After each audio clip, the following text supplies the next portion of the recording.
Hey, what's going on, guys? Welcome back to another video. Man, oh man, it's officially been 1 month since Avatar Fire and Ash came out, and I've been able to pull it apart, and yeah, we've got a lot to talk about. For those of you who don't know, I've been following this franchise for years, and I've already seen Fire and Ash a total of 6 times in the past month. I know this world inside and out, and I've got thoughts, a lot of thoughts. Is this movie good? Is it worth seeing? And where does it actually stand compared to the first 2 Avatar films? So this is my full, in-depth, spoiler-filled review of Avatar Fire and Ash. What works? What doesn't? Where does this movie succeed, and where does it fail? From here on out, there will be full spoilers for Avatar 3. If you haven't seen it yet, go watch it first, then come back. Before I get into specific scenes and performances, I want to talk about the story and themes, because that's where this movie's heart really lies. Avatar Fire and Ash kicks off with the Sully family scattered and weighed down by grief after the events of Way of Water. When new threats emerge, not just human technology, but Na'vi factional conflict, we're introduced to the Ash people, who have rejected Awa after their homes are destroyed by volcanic ash. Meanwhile, the Wind Traders show up as a nomadic diplomatic faction,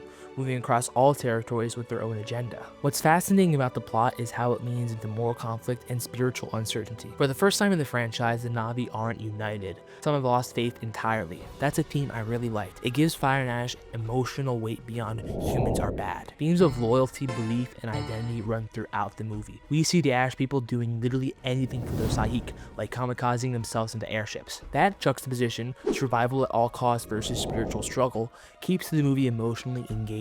So when I first saw Avatar 3 on opening night, it didn't go exactly how I expected. After walking out of the theater, I honestly didn't know how I felt. I'd been waiting for this movie for years, and at first I just felt weird. Not bad, but just different. But after sitting with it and rewatching it multiple times, I can confidently say that Fire and Ash is my second favorite Avatar movie. I like it more than Way of Water, but it still doesn't beat the original. And honestly, when you break it down, that makes sense. The first half of the movie is straight up great. Right away, Loak as the narrator immediately shifts the tone. He's an outcast, and that perspective gives us a much more grounded view of Pandora than the typical soldier-hero point of view. We see his sadness and confusion towards the resentment from his parents, which resonates throughout the whole entire film. Then we get introduced to the Wind Traders, which was a completely new idea. And of course, we meet the Ash people, the Manquan clan. These Na'vi aren't spiritual the way we've seen before. Their forest was burned, their belief shaken. They will give everything for their people and for their Sahik. This is also where the tension feels real. The Na'vi are losing in ways we've never seen before. The environment feels hostile. It's suspenseful, it's uncomfortable, and it feels different. And that's why this half of the movie works so well. It brings new world building and fresh emotional stakes that the franchise hasn't explored as deeply. But this is where my biggest issue with the movie comes in. The second half isn't bad, but it's repetitive. And when I say second half, I mean the final battle sequence. Everything leading up to it is solid, but the ending plays out almost exactly the same as the last 2 films. Big confrontation, similar sequences, familiar action tropes. After the creativity and tension of the first half, the ending just feels safe. If James Cameron plans on making Avatar 4 and 5, especially if Korra remains alive, they have to change the formula. You can't keep ending these movies the same way and expect them to feel fresh, especially after such a great beginning. For me, the repetitive ending does weaken the overall impact, even though the rest of the film is still strong. Let's talk about the characters and the acting, because this movie is a bit of a mixed bag in that department. First up, Quaritch. He's actually one of the highlights of this movie for me. In the first film, he was a straight up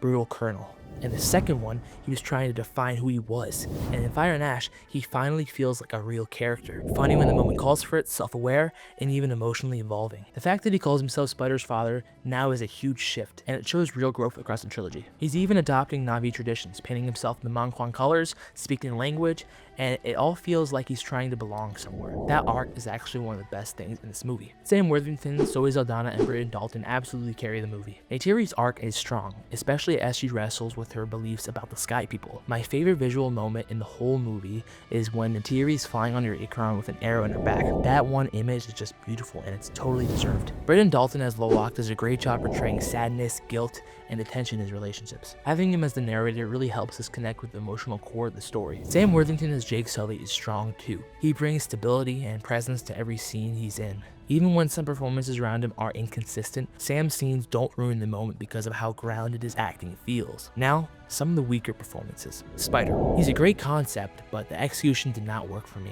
His writing feels odd, like he pops in and out of importance, and Jack Champion's performance just isn't convincing in key scenes, especially when he's told to leave the family or when Jake is confronting him. Some of those moments should be emotionally heavy, but just doesn't land. Another big issue I have is with Kiri. Her writing is fine, but the performance felt unnatural in spots. Maybe it's just because I know she's a 70-year-old playing a 16-year-old girl, but it pulled me out of the movie way too many times. That's surprising because she was more believable in The Way of Water. Overall, the performances aren't bad, just a few noticeable dips in quality compared to the strongest cast members. Now this is where Fire and Ash really shines. Visually, this movie is insane. The detail on characters like Palek, the Wind Trader's leader, is so crisp you can see every feature on his face in the motion capture. And Jake Sully, at times, I genuinely thought I was watching Sam Worthington's face on an Navi body. The technology has improved that much. The environments, from volcanic wastelands of the Ash people to the skies of the Wind Traders travel, feel alive. The ships and creatures, every element feels like it exists in the real world, with its own true rules. The creature and landscape design here is some of the best performance capture work we've ever seen.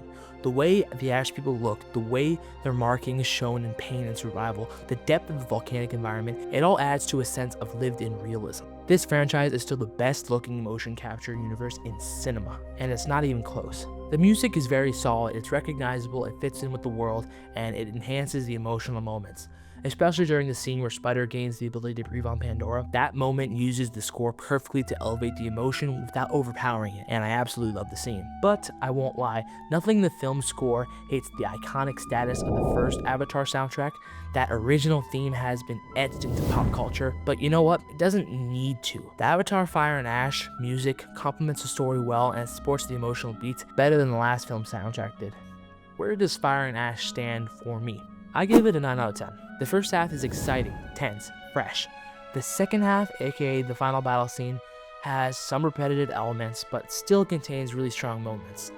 The visuals are top tier, the world building is great, the music supports the story effectively, and the themes of belief, identity, survival, devotion to community are some of the most compelling in the franchise so far. Even with its flaws, Avatar Fire and Ash does something the previous films didn't do as well. It destabilizes Pandora, it questions Awa, it challenges Navi belief, and it makes the world feel uncertain again. That's meaningful growth for the universe. So that's it for my review on Avatar Fire and Ash. I'm going to be making a full video of the future of Avatar, speculating on whether Avatar 4 and 5 will actually happen and where the story might go. Also, I'm going to make a series playing Avatar Frontiers of Pandora on my gaming channel, so stay tuned for that. Let me know in the comments, where does Fire and Ash rank for you? Do you think Kiri's powers could go beyond the Navi? And was Varang right to reject Awa? If you enjoyed this video, like, subscribe, and hit the notification bell for more Avatar content coming soon. Thank you all for watching, guys, and I'll catch y'all in the next one. Peace.